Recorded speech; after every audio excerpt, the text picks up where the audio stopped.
Welcome to episode 29 of ProdPod, the podcast of productivity lessons in 2 minutes or less. I'm Sidney-Smith, your productivity guide. I recently reread a book I picked up a few years ago by Clare called Conquer Stress, Achieve Success, and it describes something I advocate highly, doing a personal stress audit. Here's Clare's process. First, find a quiet space where you're comfortable and won't be disturbed. You may even want to do a relaxation technique or meditation for a few minutes to release any tensions from the outside world at the moment. Then, with pen and a notepad, make a list of all the most important events that occurred in the last 2 years. Next, create a list or pie chart or mind map of the different areas of your life. In GTD, we call these areas of focus and areas of responsibility combined.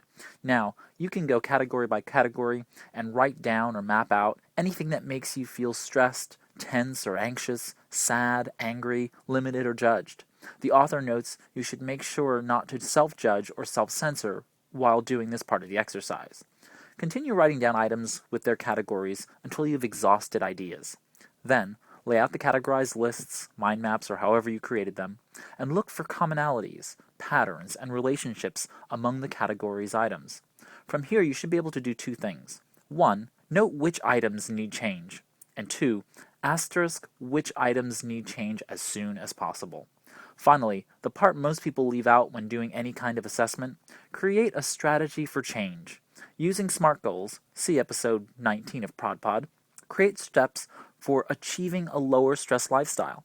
Make sure to include key players in your life, your boss, your spouse, family, friends, coworkers, and children, and make sure you have buy-in from yourself. You know you've reached a point of success when you can start checking off items from your SMART goals list for reducing stress. I hope you've enjoyed this episode of ProdPod. This is Sidney-Smith, and thanks for listening. Here's to your productivity success in 2 minutes or less.